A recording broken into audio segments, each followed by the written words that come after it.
Hello चैम्स, I hope आप बहुत मेहनत से पढ़ाई कर रहे हैं अपने एग्जाम्स के लिए और आपकी प्रिपरेशन बहुत अच्छी चल रही है। एंड आई ऑल्सो होप कि आप वीडियोस भी कवर कर रहे हैं जो मैं आपके लिए बहुत मेहनत के साथ लेकर आ रही हूँ। जो भी आपकी वीडियो रिक्वेस्ट होती है वो मैं बहुत सीरियसली कंसिडर करती हूँ और उसी से रिलेटेड वीडियोज आपके लिए लेकर आ रही हूँ। अभी रिसेंटली मैंने एक ही वीडियो में आपके ASAD चैप्टर के जितने भी पॉसिबल न्यूमेरिकल क्वेश्चंस बनते हैं वो डिस्कस किए थे, जिससे आपके 5 मार्क्स अश्योर हो जाएंगे। Then I also discussed all possible numerical questions from government budget chapter, और यहाँ पर हम बात करें बैलेंस ऑफ पेमेंट्स चैप्टर के बारे में। तो एक ही वीडियो से आप सभी पॉसिबल क्वेश्चंस प्रैक्टिस कर लेंगे, तो दिस इज हाईली यूजफुल। चलो जल्दी से स्टार्ट करते हैं। तो बैलेंस ऑफ पेमेंट्स होता क्या है? बैलेंस ऑफ पेमेंट्स एक स्टेटमेंट होती है जो बताती है कि एक कंट्री के रेजिडेंट्स और दूसरी कंट्री के रेजिडेंट्स के बीच में जितनी भी इकोनॉमिक ट्रांजैक्शंस होती हैं, इनफ्लो या आउटफ्लो होता है जो फॉरेन एक्सचेंज का, उसे हम इस स्टेटमेंट में रिकॉर्ड करते हैं, राइट। तो यहाँ पर जो सबसे इंपॉर्टेंट अकाउंट्स होते हैं वो कौन से होते हैं? Current account, capital account, official reserves account. अगर करंट अकाउंट की बात करें तो इसमें एक तो होता है balance of trade, which is the difference between export and import of goods. Only goods की बात होती है बैलेंस ऑफ ट्रेड में, ठीक है। और जो बाकी कंपोनेंट्स है मैं आपको फर्दर इन द वीडियो बताऊंगी। पहले ये देखते हैं, find the balance of trade when value of exports and value of imports is this. तो ये हम मान लेंगे कि ये गुड्स का ही इंपोर्ट और एक्सपोर्ट होगा। So balance of trade is export of goods minus import of goods. तो ये सिंपल हो गया 150 माइनस 85, दिस इज 65 करोड़, ठीक है। इसकी PDF आप हमारी मोबाइल एप्लीकेशन से ले सकते हैं under the free study material. चलो आगे देखते हैं। Then balance of trade again shows a deficit of ₹1500 crore, यानी कि नेगेटिव में जा रहा है। The value of import is 2700 crore. Then what is the value of export? तो अगेन सिंपल लिख देते हैं पहले, BOT यानी balance of trade is export of goods. Properly वहां पे ऐसे लिख के आएंगे आप, माइनस इंपोर्ट ऑफ गुड्स, ठीक है। डेफिसिट है 1500 का, तो इसे आप माइनस में दिखाएं। यहाँ पे हमें एक्सपोर्ट की वैल्यू फाइंड आउट करनी है और इंपोर्ट इज 2700 करोड़। इसे इधर ले जाओगे तो 2700 minus 1500, so that will be 1200 crore. 1200 crore is the value of import. Simple है ना? This is very easy. चलिए आगे देखते हैं। Then the balance of trade shows a surplus of ₹10,000 crore and the import of merchandise, merchandise का मतलब भी होता है goods, is half of the export of merchandise. Find the value of exports, ठीक है। फिर से मैं वही लिख रही हूं, balance of trade is export of goods या मर्चेंडाइज। अभी क्वेश्चन में मर्चेंडाइज लिखा है तो मैं यही लिख देती हूं, माइनस इंपोर्ट ऑफ मर्चेंडाइज। अब यहां पर वो क्या बोल रहे हैं, BOT में सरप्लस है, it shows a surplus of 10,000। Export of merchandise हमें फाइंड आउट करना है और कह रहे हैं कि जो इंपोर्ट है that is half of the export. तो इंपोर्ट की जगह मैं ऐसे लिख दूं, half of the export of merchandise. Simple ना? अब आप इसे x की तरह लेके सॉल्व कर सकते हैं, या एक्सपोर्ट की जगह एक्सपोर्ट ही लिखा रहने दो। तो ये हो गया हमारा 2 export minus export, very simply here ये से मल्टीप्लाई हो जाएगा तो ये हो गया 20,000, और यहाँ पे क्या है, 2 export minus export is 1 export of course. So export of merchandise is ₹20,000 crore. Simple, ध्यान से देख लीजिए, बहुत इजी है। एक बार आप क्विकली रिवाइज कर रहे हैं इस वीडियो से। If balance of trade is found to be in a state of balance, मतलब आप ये मान लो कि बैलेंस ऑफ ट्रेड 0 आ रहा है, export and import of goods equal है, तभी हम कह रहे हैं कि it is in a state of balance. Find the deficit on account of invisibles if balance of payments on capital account shows a surplus of 20,000 on account of borrowing from rest of the world। पहले ना इसके लिए मैं आपको एक बार current account revise करवा देती हूँ कि उसमें हम क्या क्या शो करते हैं। एक तो इसमें हम शो करते हैं विजिबल ट्रेड, जिसमें वही आता है आपका export and import of goods, ठीक है, export and import of goods. Merchandise, जिसका डिफरेंस क्या होता है, बैलेंस ऑफ ट्रेड, ठीक है। देन इसके बाद यहां पे आता है इनविजिबल्स। इनविजिबल्स, अब इनविजिबल्स में तीन चीजें आती हैं। एक जिसे हम कहते हैं इनकम। इनकम पता है क्या है, this is on account of factor services. जो भी इनकम आपको बाहर से मिल रही है या जो आप दे रहे हो, जैसे dividend on investment, interest on capital, profit of Indian branches abroad, जो भी फैक्टर सर्विसेज से इनकम हो रही है, इनफ्लो या outflow. Then second is your non factor services की वजह से जो इनफ्लो या आउटफ्लो हो रहा है। अब नॉन फैक्टर सर्विसेज में तीन मेन है, शिपिंग, बैंकिंग और insurance. And the last component is current transfers और वर्कर्स रेमिटेंसेस, जो वन साइडेड होती है, यूनिलैटरल ट्रांसफर्स होती है। तो अब वो क्या कह रहे हैं कि ये जो बैलेंस ऑफ ट्रेड है ये तो बैलेंस में है, मतलब ये कह लो कि इसका आंसर तो जीरो आ रहा है इसको माइनस करके। अब वो कह रहे हैं कि जो कैपिटल अकाउंट है वो दिखा रहा है 20,000 का सरप्लस। अब बैलेंस ऑफ पेमेंट्स में क्या क्या आता है, बैलेंस ऑफ पेमेंट्स में कंप्लीट एक तो करंट अकाउंट, कैपिटल अकाउंट और एरर्स एंड ओमिशंस होती हैं, बट अभी एरर्स एंड ओमिशंस को आप इग्नोर करो। तो करंट अकाउंट का जो बैलेंस होता है वो, प्लस कैपिटल अकाउंट का जो बैलेंस होता है वो, और एरर्स एंड ओमिशंस, बट अभी हम उसको इग्नोर करते हैं। और इससे हमारा बीओपी का सरप्लस आता है या डेफिसिट आता है या बीओपी बैलेंस में होता है। वैसे अकाउंटिंग सेंस में बीओपी हमेशा बैलेंस करता है, यानी इसका जो टोटल है वो जीरो के बराबर होगा। तो अभी क्या बोल रहे हैं वो कि कैपिटल अकाउंट से सरप्लस आ रहा है 20,000 का, तो इससे तो सरप्लस आ गया 20,000 का। इसमें वो कह रहे हैं कि जो बैलेंस ऑफ ट्रेड वाला पार्ट है वो तो बैलेंस में, यानी उसका आंसर जीरो आ रहा है। अब क्या बचा, करंट अकाउंट में एक चीज क्या बची है, इनविजिबल्स बचा। तो इनविजिबल्स से क्या आंसर आएगा, इनविजिबल से क्या आंसर आएगा, इसके लिए अगेन वही बात, हम मानेंगे कि बैलेंस ऑफ पेमेंट्स बैलेंस करेगा, यानी इसका जो टोटल होगा वो जीरो के बराबर होगा, क्योंकि वैसे भी अकाउंटिंग सेंस में बीओपी टैली होता है, जैसे बैलेंस शीट टैली होती है।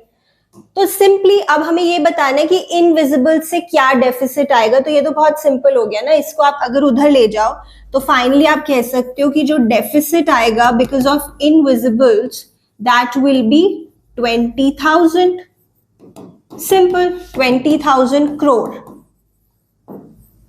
तो वेरी सिंपल, कैपिटल अकाउंट का बैलेंस 20,000 आ रहा है, करंट अकाउंट में बीओटी वो कह रहे हैं बैलेंस में, मतलब वो तो जीरो ही आ रहा है। तो इनविजिबल्स का क्या आंसर आना चाहिए, डेफिसिट आएगा इसमें 20,000 का। ठीक है, चलिए आगे चलते हैं। Then the balance of trade shows a deficit of ₹1,200 lakh and the export of merchandise are 1/4 of the imports of merchandise। बहुत सिंपल है बच्चे, बैलेंस ऑफ ट्रेड वही फिर से लिखते हैं, export of goods minus import of goods या merchandise. Okay, क्या बोला है उन्होंने, बैलेंस ऑफ ट्रेड में डेफिसिट है, यानी ये है -1200, और जो एक्सपोर्ट है वो 1/4 है ऑफ इंपोर्ट्स। अगर इंपोर्ट्स को x कह लें तो exports would be 1/4 of x। Do you agree? Yes, it's a simple mathematical equation. LCM ले लो 4, this will be 4x, and यहाँ पे तो -1200 है ही, तो ये आ गया हमारा -3x अपॉन 4। नेगेटिव नेगेटिव का साइन कैंसिल हो गया, ये भी यहां से सॉल्व हो जाएगा, this will be 400 and 1600। X हमने क्या लेट किया था, इंपोर्ट, तो इंपोर्ट ऑफ गुड्स हमारा आ गया है ₹1600 lakhs, क्योंकि यही यूनिट गिवन है क्वेश्चन में। ठीक है, पूछा क्या है उन्होंने, इंपोर्ट्स की वैल्यू जो हमने बता दी और एक्सपोर्ट्स की वैल्यू। तो एक्सपोर्ट्स है 1/4 ऑफ इंपोर्ट्स, तो इसका 1/4 हो गया 400 lakhs would be export of goods. ठीक है, सिंपल है, easy.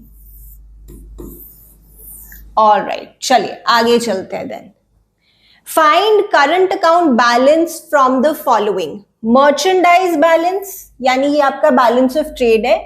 Income which is on account of factor services, non factor services से 18 का बैलेंस आ रहा है, और रेमिटेंसेस जो आपके करंट ट्रांसफर्स होते हैं वो 10 है। तो करंट अकाउंट बैलेंस तो इन सब का कॉम्बिनेशन होता है, मैंने अभी आपको बताया था। तो करंट अकाउंट बैलेंस में आप लेंगे मर्चेंडाइज का बैलेंस 22, इनकम मतलब नेट में आउटफ्लो आ रहा है इससे, non factor services and remittances. तो दिस इज वेरी सिंपल, ये हो गया हमारा 28, 22 -5, सो 45 lakhs। सिंपल। चलिए नेक्स्ट क्वेश्चन देखते हैं। Then in a hypothetical economy the following data is given. Merchandise exports यानी export of goods, merchandise imports import of goods, tourism, tourism is a non factor service, तो net में tourism से आ रहा है 70 crore, and net remittances from abroad -20। ये सभी current account के components हैं। The value of balance on current account would be dash crore. तो सिंपल है वैसे, करंट अकाउंट के ही सारे कंपोनेंट्स गिवन है, तो करंट अकाउंट का बैलेंस फाइंड आउट करना कोई यहाँ पे मुश्किल काम नहीं है। सो बैलेंस ऑफ ट्रेड पहले तो export of goods minus import of goods, tourism से 70 crore and net remittances from abroad is 20. So this is 10 plus 70, 80 minus 20, 60. 60 crore is your answer. ठीक है, चलिए आगे देखते हैं। Then find current account balance from the following. Again export of goods, यहाँ पे आ रहा है export of services, अब different हो गया। बैलेंस ऑफ विजिबल ट्रेड, तो ये जो विजिबल ट्रेड है यही तो होता है balance of trade. Transfers from one country to another, ठीक है, तो ये जैसे हो गए करंट ट्रांसफर्स या ट्रांसफर पेमेंट्स या रेमिटेंसेस जैसे होता है।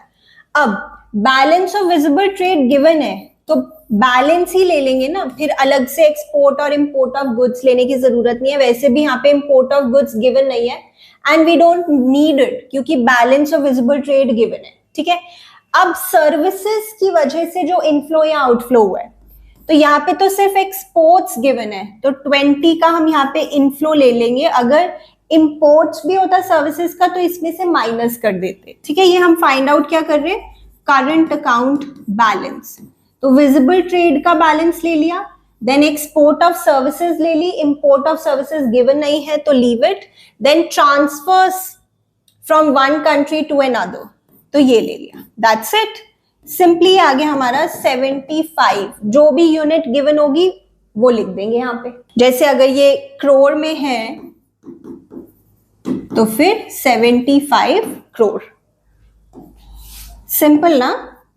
चलिए आगे चलते हैं। Then the balance of trade shows a surplus of 10,000 crore and the import of merchandise is half of the export of merchandise.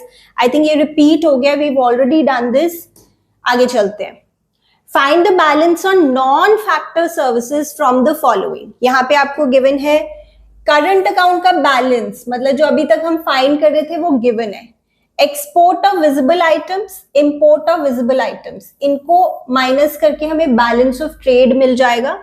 Unilateral transverse, वही वन साइडेड जो ट्रांसफर्स होती है, और इनकम, इनकम मैंने आपको बताया this is on account of factor services. तो एक बार यहाँ पे लिख देते हैं करंट अकाउंट बैलेंस, इसमें एक्चुअली होता क्या क्या है, one is balance on account of visible trade, export and import of goods, plus income which is from factor services plus non factor services की वजह से जो बैलेंस आ रहा है, नॉन फैक्टर सर्विसेज की वजह से जो बैलेंस आ रहा है, एंड ट्रांसफर्स, यूनिलैटरल ट्रांसफर्स, ये हम इसमें लेते हैं, यूनिलैटरल ट्रांसफर्स, ठीक है। ऑलराइट, तो करंट अकाउंट बैलेंस कितना है, 750 is equal to balance on account of visible trade 570 minus 420, ये हो गया हमारा 80 and 70, 150 plus income 250 plus non factor services का बैलेंस, ये तो हमें फाइंड आउट करना है, balance on non factor services, ठीक है। And the last component is unilateral transfers 140। तो दैट्स इट, फाइंड आउट करते हैं, इनको इधर ले आएंगे। So this will be rupees 210 crore. So this will be rupees 210 crore. Balance on non-factor services. Simply solve किया and we are getting it as rupees 210 crore. Simple है ना? वैसे ही हम घबरा जाते हैं न्यूमेरिकल देखकर, बट होते ये इजी है। चलिए then, so next question is capital account BOP shows a deficit of 40,000. Capital account में 40,000 का नेगेटिव है। Export of merchandise is equal to import of merchandise is equal to 30,000, यानी एक्सपोर्ट और इंपोर्ट ऑफ गुड्स बराबर है। 30,000 minus 30,000, balance of trade हो गया 0। Find the state of balance of the current account BOP, give reason in support of your answer. तो देखो बच्चे, हमें पता है कि बीओपी में मेनली दो कंपोनेंट्स होते हैं, करंट अकाउंट का बैलेंस और कैपिटल अकाउंट का बैलेंस, ठीक है। और बीओपी हमेशा बैलेंस करता है अकाउंटिंग सेंस में, तो ये हम क्वेश्चंस में भी मान के चलेंगे। अब अगर कैपिटल अकाउंट में डेफिसिट है 40,000 का, तो इसमें सरप्लस होना चाहिए 40,000 का, तभी तो बीओपी बैलेंस होगा। Here, if there is deficit in current account to the extent of 40,000, and since we know that BOP always balances, so there should be a surplus of 40,000 in the current account, or the current account balance should be 40,000 surplus. तो ये जो balance of trade है ये तो वैसे ही zero दिख रहा है, तो ये सरप्लस कैसे आएगा? बाकी चीजें हैं जो करंट अकाउंट में, उसकी वजह से सरप्लस आ सकता है, जैसे फैक्टर सर्विसेज की वजह से, नॉन फैक्टर सर्विसेज की वजह से, या फिर जो हमारे करंट ट्रांसफर्स होते हैं, बेसिकली इनविजिबल्स की वजह से, क्योंकि विजिबल ट्रेड का तो उन्होंने पहले ही बता दिया कि वो दोनों इक्वल है, export and import of goods. तो ये एक तरह का जैसे केस बेस्ड क्वेश्चन हो गया। आने वाले कुछ क्वेश्चंस इसी पे बेस्ड होंगे, तो पहले क्वेश्चंस देखते हैं। 1 to 6 will be based on this case. The above data shows a trade balance of, तो ट्रेड बैलेंस तो आपको पता है export of goods minus import of goods, तो यहाँ पे देख लेते हैं। Exports, imports, invisibles, FDI, portfolio investment, external assistance और एक्सटर्नल कमर्शियल बोरोइंग। तो export minus import will give you trade balance या balance of trade. So 21,93,253 minus 29,46,318। तो सॉल्व करके देख लो, आपका आंसर आएगा यहाँ पर डेफिनेटली माइनस में आ रहा है ना, क्योंकि एक्सपोर्ट्स कम है, इंपोर्ट ज्यादा है, तो माइनस 7,53,065। नेक्स्ट देखते हैं। The value of loans for the year 2020 to 21 would be dash crore. Value of loans, ठीक है। तो बोरोइंग्स, बोरोइंग्स पे ध्यान दो। आपको पता है जो कैपिटल अकाउंट होता है बीओपी का, उसमें दो तरह की बोरोइंग्स हम दिखाते हैं, एक्सटर्नल असिस्टेंस और एक्सटर्नल कमर्शियल बोरोइंग्स। तो इन दोनों को आप ऐड कर देंगे to get the amount of loans. So 83,005 rupees, और ये नेगेटिव में है, I hope you can see, ये नेगेटिव में है, तो माइनस 32,422। वैसे तो ऐड करना है बट ये नेगेटिव में है, ठीक है। सो आंसर आएगा हमारा यहाँ पर 50,583। सिंपल है, सिंपल कैलकुलेशन। चलिए next, identify which of the following is not included in the balance of trade. In the balance of trade जिसमें गुड्स की बात होती है। Export and import of services, नहीं, वो तो बैलेंस ऑफ ट्रेड में नहीं आता। एक्सपेंडिचर बाय द टूरिस्ट, ये भी नहीं आता, ये नॉन फैक्टर सर्विस होती है। Interest and dividend payments between the countries, ये फैक्टर सर्विसेज होते हैं। तो ऑल ऑफ दीज, मतलब ये सभी चीजें हम बैलेंस ऑफ ट्रेड में शो नहीं करते। Next, the value of current account balance is rupees dash crore. Current account balance. तो current account balance के लिए एक बार फिर से क्वेश्चन पे जाते हैं। एक तो ये हो गया एक्सपोर्ट माइनस इंपोर्ट, ये गुड्स का हो गया। देन इसके साथ साथ इनविजिबल्स। तो इसका आंसर तो अभी हमने फाइंड आउट किया था, कितना आया था इसका आंसर? -7,53,065। और इसमें आप एक चीज और ऐड कर दो यहाँ पे, इनविजिबल्स, क्योंकि ये हम करंट अकाउंट में शो करते हैं, यानी ये वैल्यू ऐड कर दो 9,35,135। एक वैल्यू माइनस में है, एक प्लस में है, तो यहाँ पे हमारा आंसर आएगा 1,82,070 रुपीज। ठीक है, चेक करना एक बार आप।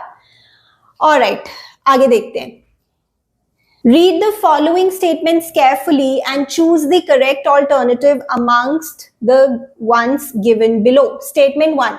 Lending to rest of the world would be recorded as credit item in the capital account. देखो, lending हम capital account में show करेंगे, that is fine. But not on the credit side, क्योंकि credit side तो आप inflow of foreign exchange show करते हो, तो ये तो गलत statement हो गई। यहाँ पे तो हम पैसे बाहर भेज रहे हैं ना, तो आउटफ्लो होगा। Monetary transactions related to non-factor services are recorded as receipts when these services are exported. Yes, जब आप export करते हो तो ये receipts की तरह treat होगा because पैसे आएंगे। So we will say statement 1 is false and statement 2 is true. So this is the right answer. ठीक है, statement 2 is true but 1 is false. आगे देखते हैं। The last question related to that case, the value of foreign investments for the year would be. Now foreign investments हम capital account में show करते हैं और इसमें दो कंपोनेंट्स हम दिखाते हैं, FDI और FII, फॉरेन इंस्टीट्यूशनल इन्वेस्टमेंट और पोर्टफोलियो इन्वेस्टमेंट। जो FDI होता है इज लाइक कि अगर कोई फॉरेन कंपनी अपना पूरा यहाँ पे एंटरप्राइज सेटअप कर रही है इंडिया में, तो दैट इज FDI।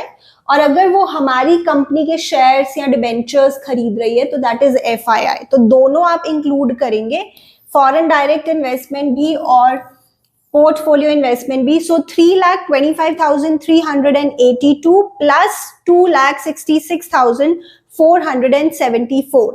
ठीक है, इन दोनों को ऐड करके हम अपना आंसर फाइंड आउट कर देंगे and that will be this one, 5,91,856। ठीक है, चलो नेक्स्ट। जैसे 1 मार्क क्वेश्चंस में इस तरह के वो आपसे पूछ सकते हैं, identify the correct pair of formula from the column 1 and column 2। Match नहीं करना, करेक्ट पेयर हमें बताना है।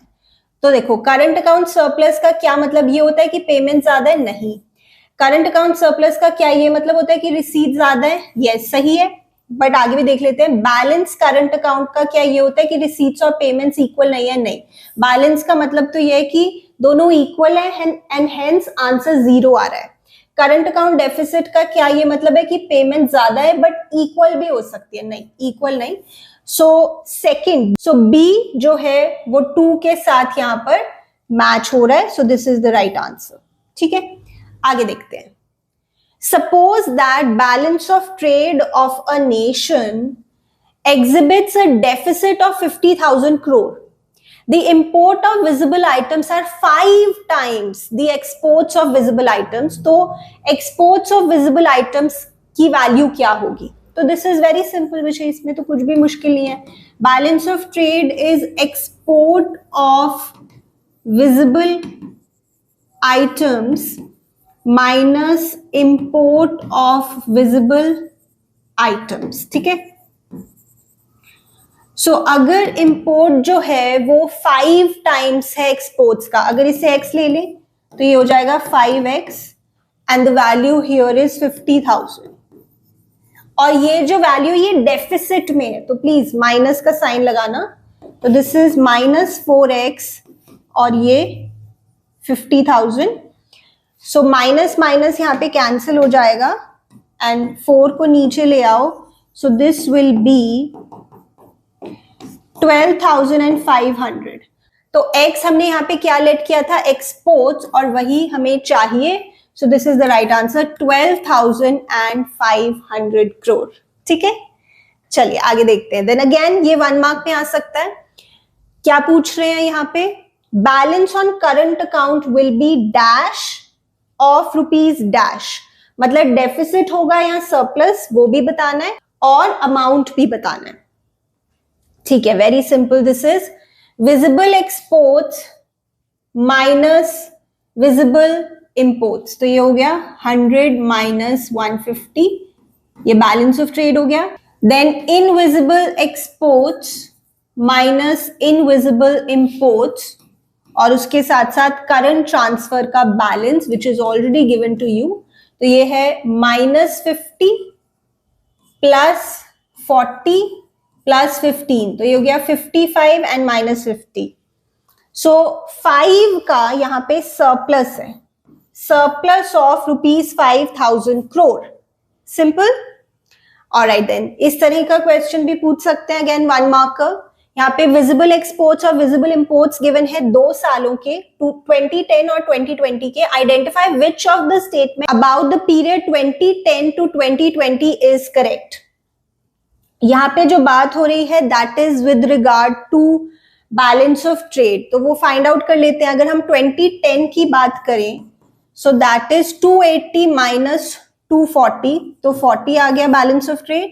और अगर 2020 की बात करें तो दैट इज 580 माइनस 460, तो ये आ गया हमारा 120। तो बैलेंस ऑफ ट्रेड 40 से 120 हो गया है और ये पॉजिटिव में है, तो इसे हम कहेंगे improvement in balance of trade.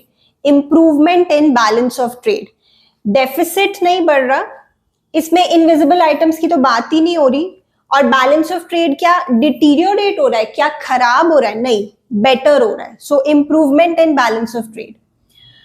Okay, now the last question again MCQ में पूछ सकते हैं। Assuming that the following data is given for an imaginary economy, balance of trade from 2020 to 2021 क्या हो रहा है, इंक्रीज हो रहा है, डिक्रीज हो रहा है, जैसे अभी हमने किया सिमिलर टू दैट। तो यहां पर 2020 में 1000 माइनस 800, तो 200 आ गया बैलेंस ऑफ ट्रेड। एंड यहाँ पे 1100 माइनस 850, तो आंसर क्या आ गया 250। तो यहां पे जो बैलेंस ऑफ ट्रेड है वो कितने से बढ़ रहा है या कम हो रहा है, तो 50 से इंक्रीज हो रहा है, 50 से इंक्रीज हो रहा है balance of trade. Right, simple question है ना। तो ये थे सारे important numerical questions balance of payments unit chapter से। I hope this video helped you. If it did, please give it a thumbs up and share it with your friends. और जो भी आपकी वीडियो रिक्वेस्ट है, put them in the comments below. और चलो अब मिलते हैं नेक्स्ट वीडियो में।